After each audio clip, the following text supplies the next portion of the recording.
motherfucker out of here. Hello. You know, I had the thought of like, hey, it would be funny if I jumped like up from the floor and do like a Vsauce thing, but as I like crouched down, I realized I don't have like the whimsy or the fun in my heart today to do something like that, so I just kind of got cold feet, but I still did it, and that's what counts, is showing up.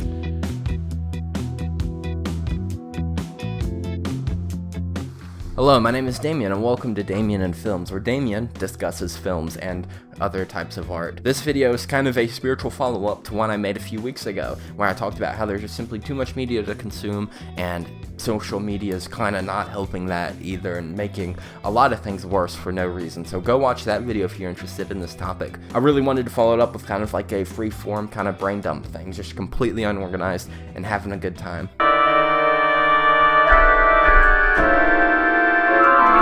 I absolutely should have drank before doing a video like this. How are we feeling about the state of art and media right now? I'm a little stuffed up if you can't tell. I don't know if anyone has been paying attention or anything, but the whole world is kind of fucked right now. I'll say this is a personal opinion, kind of like the first hot take of the video. I'm not a fan of AI. In the words of the guy who directed that movie, it just makes everything worse. But it's kind of created an existential crisis a little bit already, so of course they're going to use it to make art. They're going to make it paint, they're going to make movies, they're already trying to do all these things. And it's a really funny situation because art is kind of one of the things that makes humans human. It's entirely based off of our ability to think critically, to express and put words to our emotions. So we create these mediums such as painting, photography, cinema, all of it. And each medium has its own language. Of course, there's a lot that can be said about the commercialization of art and art for profit, but it has done a lot to just getting art out there. A lot of people,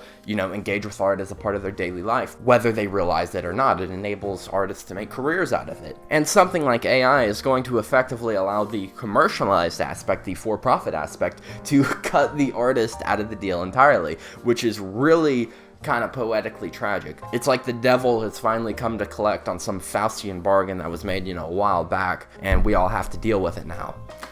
This will definitely strike commercial and advertising, filmmaking, and graphic design before anything else, because of course it will. It's a lot easier to swallow that Coca-Cola is doing a fully AI ad than it is the next Star Wars movie is going to be fully AI. But it's just one step to that end. And of course, this already presents a problem, is that a lot of artists do commercial and advertising work to make ends meet between their passion projects. So for the generation, my age, people in their early 20s or people coming up in their teens and all that, you're essentially looking at, a field of work, whatever your artistic medium may be. The entire field of work is visibly cannibalizing itself as we speak, and unless there is some forceful regulation involved, it's going to continue to be like that. Being able to make art is already kind of like an elite industry, because if you have money already, it's easier to get into it, it's easier to get produced, it's easier to get your shit started. That's how it works. That's just the nature of it. It has been like that for a long time. We're going to watch that get a lot worse as demand for stuff actually created by people shrinks and shrinks. And I'm saying all this completely from the outside looking in, because I'm not a part of the film industry. I live in fucking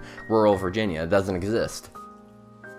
We have the internet now. That is a open and democratized, force of marketing that anyone can take advantage of, but the internet is also becoming more AI driven, more algorithmically tuned to maximize advertiser friendly content. So it's like, oh, let's be noble, let's just not worry about monetization. Well, the algorithms are going to bury stuff that isn't monetized because they can make less money off of it. You see the problem here? So the question ultimately will be, will the pendulum ever swing back? And I don't know. It's too early to say. We don't exactly know where all this junk is going. And if you're moving outside of the AI question, which is probably the biggest threat to art and, humanity as a whole, if you move outside of that, social media itself is horribly oversaturated, so much to the point where it really does feel like it's had to homogenize to keep people watching. And part of this is definitely by design to the companies who make the algorithms that run this stuff, but I also think there is kind of a subconscious collective cultivation of this, because of course, as social media becomes like the primary media diet for everyone, traditional TV is,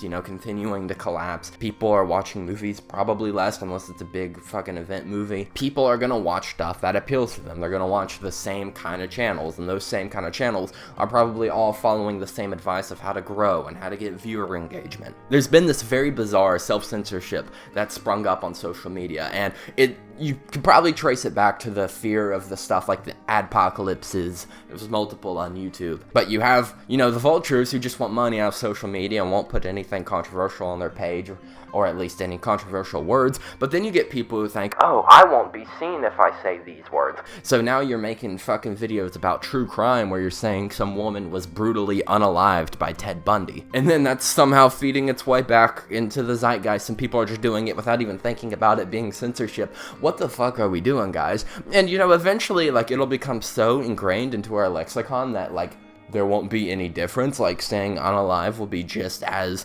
weighty is saying I'm gonna kill someone. But the monetization aspects, which has driven the algorithms, which has driven people making stuff, people aspiring to make stuff, it's kind of suffocated a lot of the uniqueness and a lot of the fucking, joy that the internet once had when it came to creating stuff. And I feel like that avenue of creative discovery is becoming shittier day by day. That was a terrible voice crack, dude. Actually, I want to show you something. So, this right here, am I in focus? I'm going to be so sad if I'm not in focus. This right here is one of my favorite books that I own. It's David Lynch, Someone Is in My House. And this is a collection of David Lynch's art and stuff.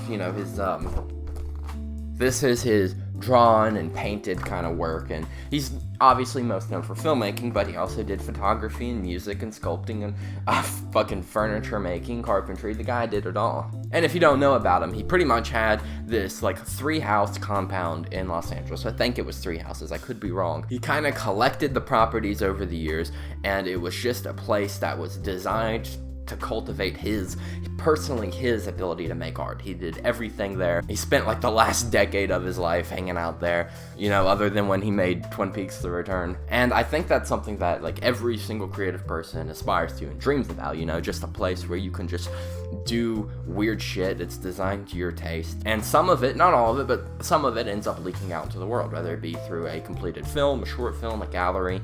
He had those. And of course, 99.9% of all creative people, don't get to live like this. It's not really how the world works. And David Lynch is one of a kind. He made really unique stuff. He struggled being able to make stuff. He has a fuck ton of unproduced films that are really interesting to read about, all because he couldn't get funding. But what I'm getting at when I bring this up is I don't believe that the capacity for someone like this to live this kind of life exists in the world right now, at least in America. Maybe there's someone who does that I just don't know about. And obviously it wasn't just his work. He had a very strong personality that drew people in. But more or less, he just made really weird, really interesting stuff that was not marketable in the slightest, and he carved his own niche out of it. And he's made stuff. Some of the drawings in here aren't great. Even a decisive failure like his Dune movie, there's nothing he's made that wasn't interesting. And you can't help but come to the realization, but realize there are probably thousands of people like David Lynch out there. I'm not saying I'm one of them. I'm definitely not one of them. But there are thousands of people, maybe even millions, who can do this kind of stuff, who can be this prolific,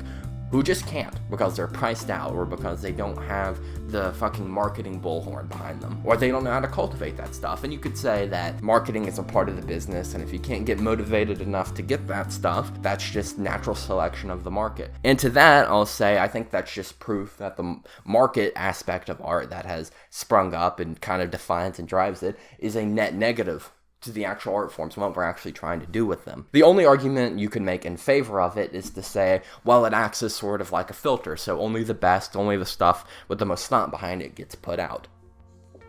Clearly that isn't the case. Even for someone as iconic and prolific as this guy, he couldn't produce Ronnie Rocket, he couldn't produce One Saliva Bubble, or the fucking Dream of Bovine Idea. Would these films have been great? Would they have broken the bank? Would they have, changed the fucking landscape of cinema? Probably not. Would the world be richer and more interesting for having them? Yeah, probably. So we're talking a lot of problems and not necessarily a lot of solutions. So where do I think we start?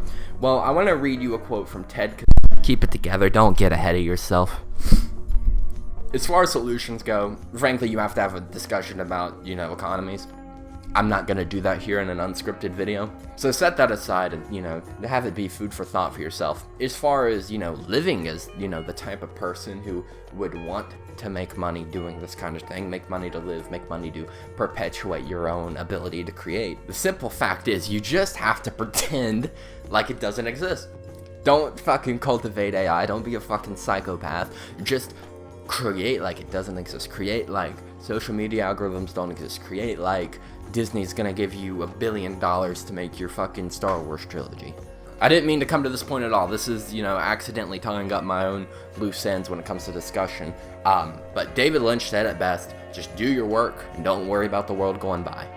And, you know, I don't know if I'm going to cut it out because it kind of, you know, went off into a non-existent point. But I mentioned how in, you know, New York City, you had these you had these really tight-knit artistic communities. You know, people like Andy Warhol, Lou Reed, fucking John Lennon, Yoko Ono dipped in there. Mapplethorpe, you know, all the fucking weirdos, and they are weirdos, and that's, you know, what makes them interesting. So much was created in a scene like that, and it really siphoned off the momentum of the cultural and political climate of the time, and that kind of, you know, made it blow up to a national and international level. That's why I'm still talking about it here in 2025. And there are problems with art scenes like this because they can be very insulated, and probably the majority of work created within it will only appeal to the people already within it.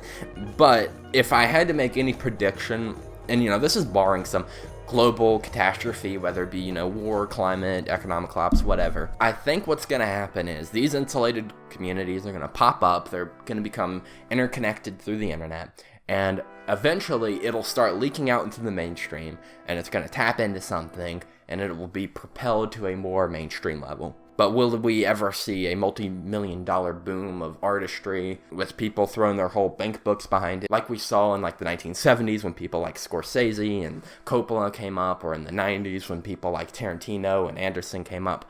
I don't think so. I think that time has passed. I think it would require a dramatic reset for something to happen like that. But something like New York in the 60s, something like what was happening in France with the French New Wave, I think stuff like that is going to happen. There will probably be a lot of movements that start and then die. People are like, oh, this is going to be the next big thing. Brockhampton is the future of pop, and then it just kind of peters out. But eventually, I think the market will grow to reject AI and automation enough in the realm of arts that at least some corner of the market can be carved out for, you know, stuff that's, you know, made by real human beings and not autonomous monsters, funded by autonomous monsters.